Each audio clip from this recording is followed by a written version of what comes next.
在前几期视频里，我们评测了 PSVR 2的硬件配置和首发游戏，但是作为一款专精游戏娱乐的主机 VR 设备，虽然目前首发的质量都不错，但是数量确实不算多。那么本期视频就来带大家一起看一下 PSVR 2中除了几款量身打造的首发作品之外，还有没有什么体验不错的新游戏，或者由 PSVR 1代强化过来的值得体验的老游戏呢？那么本期视频点赞破100，下期视频就能快速更新哦。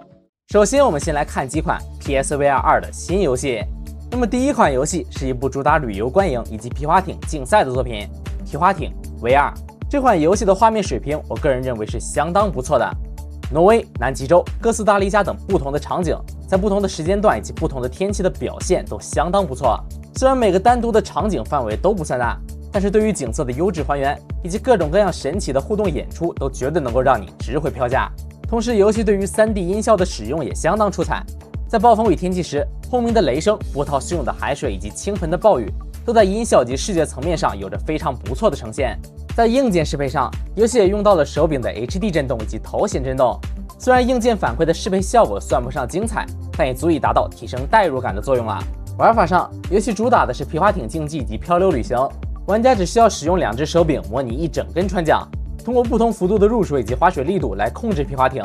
但是为了展示游戏的景色，所以本作在运动症防护方面做的还是相当不到位的。水面的波浪起伏加上玩家的不匀速前进，会使运动症相当强烈。而漂流旅行的时候，船则是会按照固定的路线自动漂流，玩家可以通过手柄的 L2 和 R2 控制船的移速。整体看起来就是一款较为传统的看风景游戏，可玩性方面倒没什么特别大的惊喜。下一款游戏则是一部较为益智的作品《巡游拼图》。别看这部作品是一款拼图游戏，它的可玩性绝对超乎你的想象。相较于那些看风景的作品，这部巡游拼图则是能满足玩家一边操作一边看风景的愿望。画面上，游戏整体采用了写实风，这让拼装过程以及拼出来的模型效果都相当舒心。游戏一共为玩家们准备了26张完全不同的拼图，每个图纸又有着多种不同碎片的难度，让这款游戏的耐玩性相当持久。在玩家成功拼装模型时，模型会根据进度来播放音效，像是教堂的钟声、小店的铃声等，让整幅场景都充满了生命力。玩法上，游戏是一款朴实无华的 3D 拼图，与所有的拼图一样，简单有趣，不过需要一些耐心，并且与普通的2D 拼图不同， 3D 拼图要考虑的方面会更多，碎片的拼装也是会有更多意想不到的发展。玩家可以随意的把这些碎片以及成品的对照图放到自己想要的位置，以最舒适、最便携的状态来拼装。这种便利的体验可是在现实里拼图达不到的。这款游戏极高的耐玩性以及不错的画面表现，再加上简单有趣的游玩模式，让它的确可以算得上是一款目前体验非常不错的 VR 游戏。下一款游戏是一款传统音游《染谷英雄》。这部作品我的评价是中规中矩，在画面上，游戏的画风较为一般，虽然说不上粗劣，但也绝对谈不上精致。整体看起来，至少在外观上吸引不到什么玩家。而玩法上，则是非常寻常的音游的操作模式。简单来讲，就是由怪物代表的音符即将下落的时候，敲响对应颜色的鼓就算成功。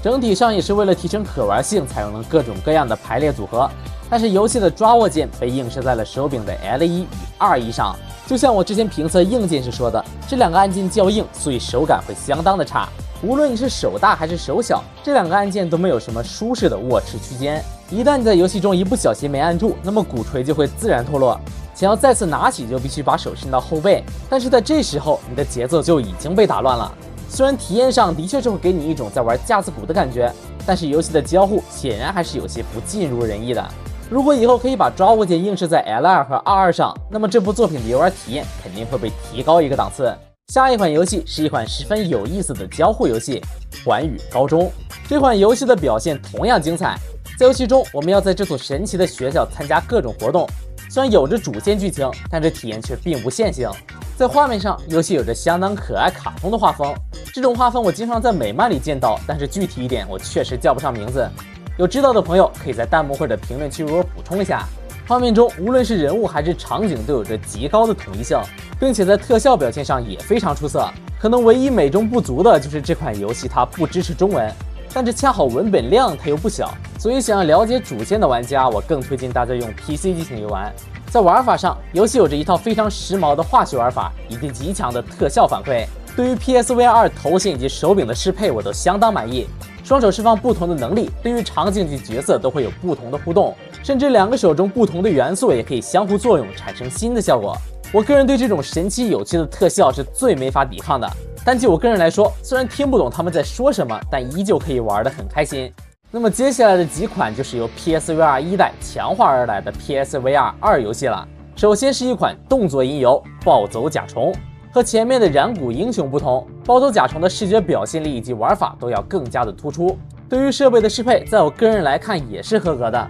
头显以及手柄的震动效果，配上游戏刺激的视觉效果，真的是非常的爽快。画面上，暴走甲虫走的是较为抽象的纯图形视觉风格，在主角甲虫的身上，不同镀层的金属效果的表现都相当不错。但是在整体的大背景下，通过 PSVR 2头显来看的画面上，虽然相较于 PSVR 初代的显示效果有了质变，但是背景的极光周围依旧存在着不少的噪点。虽然不知道是不是有意为之，但是个人感觉还是非常影响观感的。在玩法上，尤其是通过组合键以及不同的按键长短输入来推进的音游，即便是刺激的连续输入，节奏的鼓点也都能完全对上。在 BOSS 战等环节，通过连续的正确输入，还能对敌人造成非常炫酷的反击伤害，观感与手感都相当的扎实。相较于常规的固定式音游，暴走甲虫的这种模式想必会被更多玩家所接受。貌似是在前年，索尼免费送给了所有 PSN 玩家们一份暴走甲虫的 PS4 版，玩家可以通过花费35左右来升级为 PS5 版来进行游戏。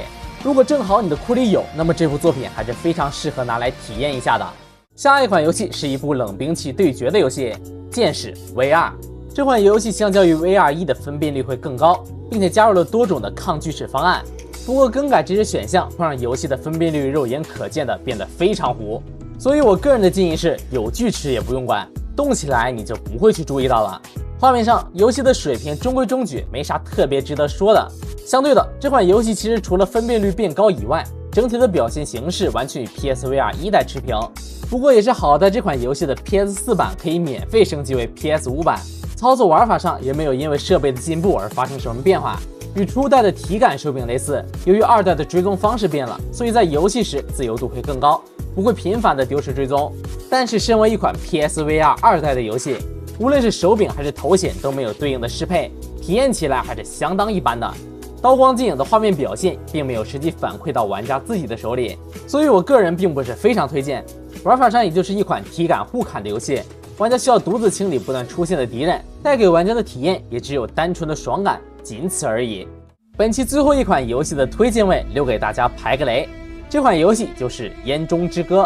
这部游戏给我的体验就是又臭又长，并且同样它也是 PSVR 初代的强化作品，但是游戏对2代的适配依旧很敷衍，各种反馈的效果都没能与设备对上，体验上就会显得很出戏。再加上游戏虽然是强化版，但是在职位数量、场景效果上却都仅只局限于分辨率的强化。整体的画面采用了油画风，虽然远景还不错，但是游戏的近景真的是太素了。唯一给我印象比较深的一段，就是第一次拿着火把走路时，这位场景的渲染互动还算不错，但是除此之外，真的没有任何画面上的亮点了。操作上，游戏的移动模式也相当的一般，对于运动症的防护也做得不算很到位。长时间的无序跑图浪费你的体力的同时，还会逐渐增强你运动症的效果。在制作交互上，游戏也非常生硬，可以基本说是没有，只有指定物件之间会有交互，场景、生物之类的都与你毫不相关。如果你对这款游戏感兴趣，我的建议是请尽早打消这个念头。好的，那么以上便是本期视频的全部内容了。喜欢主机游戏的话，就3连加关注支持一下吧，你们的支持就是我更新的动力。我也是会持续为大家带来主机、掌机、VR 以及 PC 的各类游戏推荐以及盘点。那么本期视频点赞破100，下期视频就能快速更新哦。我是3位，我们下期视频再见，拜拜。